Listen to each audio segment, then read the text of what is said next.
Yalah, kita teruskan lagi. Tadi saya cakap tentang perpaduan. Ada kata kita dah capai perpaduan, ada yang kata tak, kerana perpaduan ini merupakan satu proses yang tidak akan terhenti. Kita akan sentiasa berusaha untuk mencari yang terbaik. Apakah definisi perpaduan itu sendiri? Ya, betul. Kerana cabaran setiap kali ada berbeza, dan bagaimana untuk kita pastikan adanya penyatuan itu apabila era itu bertukar-tukar dan juga berubah. Jadi kerana itulah disifatkan sebagai perpaduan sebuah proses, bukan destinasi. Kerana itu nak bincangkan perkara ini bersama dengan tetamu kita pada waktu ini. Kita bersama dengan Profesor Madya Dr. Rosmiza Mokhtar, iaitu Dekan Kolej Pendidikan Berterusan Universiti Tenaga Nasional. Selamat datang, selamat pagi Malaysia, Doktor. Selamat Hari Malaysia. Ya, selamat Hari Malaysia juga. Itulah kata perpaduan ini. Ada macam saya cakap tadi, ada orang kata kita dah capai sebab kita dah merdeka, lepas tu kita dah bentuk negara Malaysia, lepas tu kita, kalau kita tengok setiap tahun kita sambut bulan kemerdekaan dan juga hari kemerdekaan, itulah perpaduan. Tapi ya, macam kita kata, ini merupakan satu proses. Macam mana tu, Doktor? Ya, betul, sebab saya sangat setuju dengan kenyataan macam tu, sebab dia perpaduan ni bukannya sesuatu yang kita boleh capai dalam masa satu hari saja. Ia perlu dipupuk, perlu disemai dalam jiwa sanubari masyarakat kita, terutamanya daripada peringkat muda lagi. Dan perpaduan ini sebenarnya adalah sesuatu yang perlu kita amalkan sepanjang masa supaya dia tak hilang daripada masyarakat. Dan kalau kita pergi di sekolah-sekolah rendah, sekolah-sekolah menengah, di institusi pengajian tinggi atau malah di tempat kerja pun, perkataan perpaduan tu kita selalu perkatakan.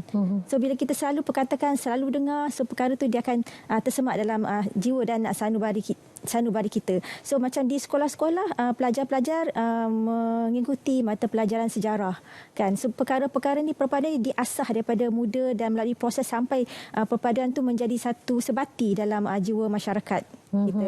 Okey, itulah kata sesuai juga dengan apa yang diangkat, tema yang kita ulang berkali-kali juga dekat perpaduan penuhi harapan. Ia sesuai sebenarnya dalam konteks kita ni, masyarakat majmuk di Malaysia. Dan kalau kita melihat juga dari segi aspek pemahaman kita berkaitan dengan bagaimana perpaduan itu sebuah proses bukan destinasi.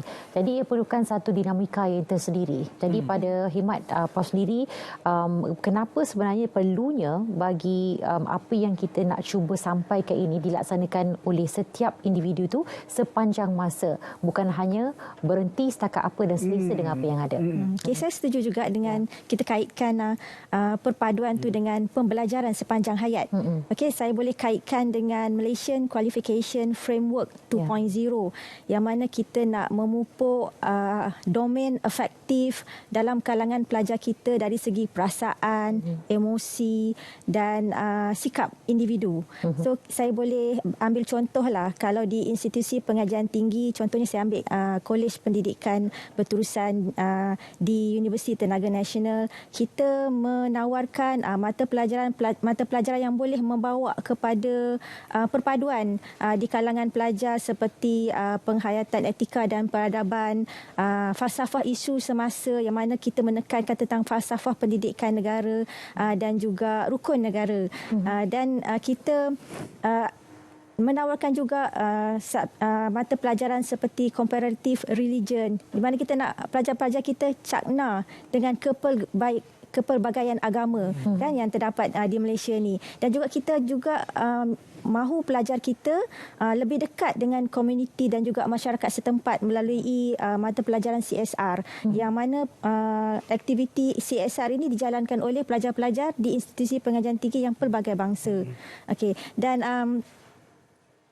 selain daripada itu juga kita boleh kaitkan dengan aktiviti kurikulum. Aktiviti kurikulum juga mampu menerapkan nilai-nilai perpaduan dalam kalangan pelajar. Di Unitan sendiri kita ada USDIK, platform yang untuk pelajar menjalankan aktiviti pelajar. Kita ada skoran dan kita juga mahu pelajar kita sampai ke tahap yang excel, di mana kita ada proses kerangka aktiviti pelajar. Kita ada Ignite, di mana pelajar bermula dengan involve, lepas tu dia grow, lepas tu dia nurture, lepas tu kita innovate, lepas tu pelajar transform dan akhirnya pelajar excel. So sebagaimana yang kita tahu, dia satu proses. So perpaduan juga sebegitu. Dia kena bermula daripada bawah sampailah ke peringkat yang lebih tinggi. Kalau kita lihat, itu merupakan strategi dalam pendidikan formal, khususnya di Unit 10. Dan saya yakin bukan saja di Unit 10, malah di sekolah ada, di IPT lain juga ada pendidikan formal sebegitu. Kerana itu merupakan satu tanggungjawab aspek pendidikan untuk membentuk perpaduan. Jadi aspek pendidikan tidak formal ini pula bagaimana? Kerana ya sekarang di zaman teknologi, masyarakat lebih banyak menghadap telefon, maklumat senang untuk dapat di hujung jari dan sebagainya. Mereka senang terpengaruh dengan anasi-anasi luar. Budak sekarang lagi fasih bercakap Indonesia kadang-kadang. Dia lebih tahu semangka tu apa berbanding kita. Semangka apa? Tahu tak ni? Tembikai. Tembikai. Okey. Maksudnya anasi-anasi begitu dari aspek pendidikan tidak formal bagaimana?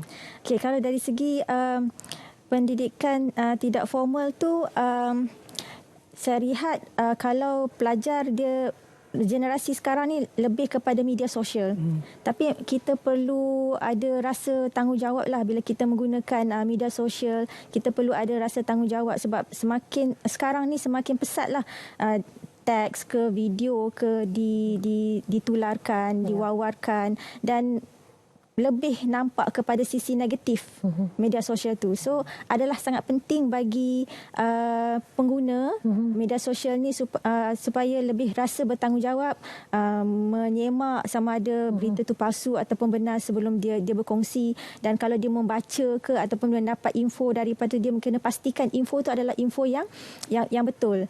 Dari segi macam penguat kuasa juga perlu menguatkuasakan undang-undang lah. Bila ada anasir-anasir yang cuba memecah belahkan masyarakat menerusi media sosial ni. Ya, apa yang disebut oleh Prof tadi harus dijadikan sebagai satu amalan dan juga budaya dalam kalangan masyarakat kita yang kita boleh panggil cabaran di media sosial. Tapi kalau kita berbalik kepada apa yang disebut sebagai Ignite tadi kan, singkatannya di situ, mana kalau kita ambil perkataan Ignite sendiri adalah merupakan satu cetusan kepada idea yang kreatif, satu solusi yang baru, konsep yang baru, dan akhirnya akan mencetuskan kepada satu lagi perkara iaitu brainstorming dan perkara yang berterusan perlu difikirkan. Jadi konsep ini boleh juga disamakan dengan galakan pembelajaran sepanjang hayat. Jadi bagaimana Prof melihat persamaan ini, dan mungkin ada strategi yang sama yang boleh digunakan bagi mencapai perpaduan. Mungkin kita perlu brainstorming selalu untuk pastikan apa yang boleh kita lakukan. Next apa? So, perkara ni kalau kita nak buat pembelajaran sepanjang hayat, dia ada yang formal, ada yang tidak formal lah. Yang kalau formal di universiti, di sekolah-sekolah, dan yang formal biasanya kalau dia grow daripada sekolah secara formal. Kalau yang tak formal tu mungkin daripada co-curriculum, aktiviti pelajar yang seperti yang Unit 10 buat itulah, skoran, Ignite, semua tu. Okey, dan selain daripada itu saya nampak boleh juga kita terapkan juga pembelajaran melalui rukun negara. Sebab kalau kita bersatu padu, sebab masyarakat di Malaysia ni ada satu identiti nasional, iaitu salah satunya adalah rukun negara.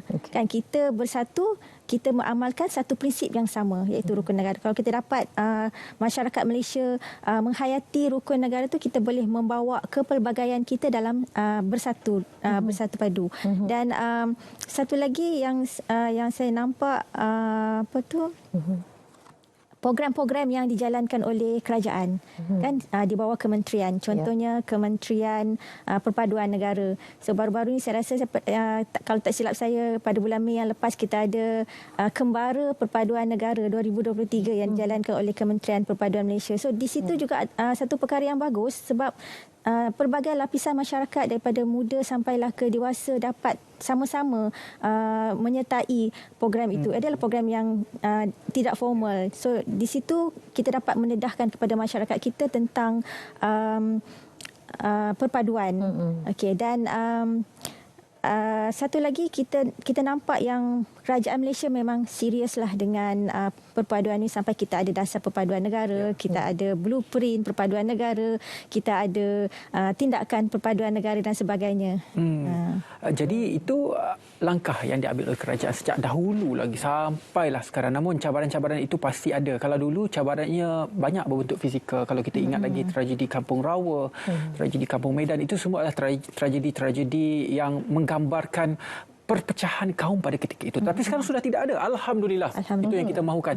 Cuma ada lagi, kata kalau tadi ignite itu dalam sesi pembelajaran, dia ignite rasa kebencian itu di media sosial, di Twitter, Instagram, TikTok dan sebagainya. Satu cabaran. Bagaimana cabaran-cabaran lain dan juga kaedah penyelesaian yang mungkin doktor boleh berikan ketika ini? Okey, sebenarnya ada banyak cabaran lah yang saya nampak tadi yang tadi saya nyatakan cabaran ledakan media sosial itu pun cabaran untuk kita, satu cabaran untuk kita juga. Dan itu kita perlu macam kita lihat bila ada ledakan media sosial tu yang saya kata tadi, pengguna kena bertanggungjawablah dan penguatkuasa undang-undang perlu menguatkuasakan undang-undang.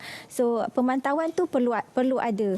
Dan satu lagi cabaran yang saya nampak ialah dari segi politik negara lah kan, kita ada pelbagai parti politik, tapi bila ada kerjasama antara masyarakat dan juga pemimpin, kita boleh bekerjasama dan kita boleh memastikan perpaduan di kalangan kaum tu sangat berkesan. So ini bertepatanlah dengan blueprint perpaduan negara di mana kita memperkasakan pemimpin sebagai pemangkin perpaduan dan juga kita memperkasakan nilai-nilai yang terdapat dalam institusi kekeluargaan dan juga komuniti. Okey, baik. Dan masih sama juga kalau kita melihat kepada peranan pemimpin tu sangat penting ya, bukan sahaja untuk menjadi seorang yang tegas dalam melaksanakan sesuatu dasar dan sebagainya, tetapi memiliki orang bawahan yang boleh mengikut ataupun mempunyai visi yang lebih kurang sama. Ada satu perkara yang bukan mudah ya, apatah lagi kita mempunyai pelbagai latar belakang dan punya pandangan kita yang tersendiri.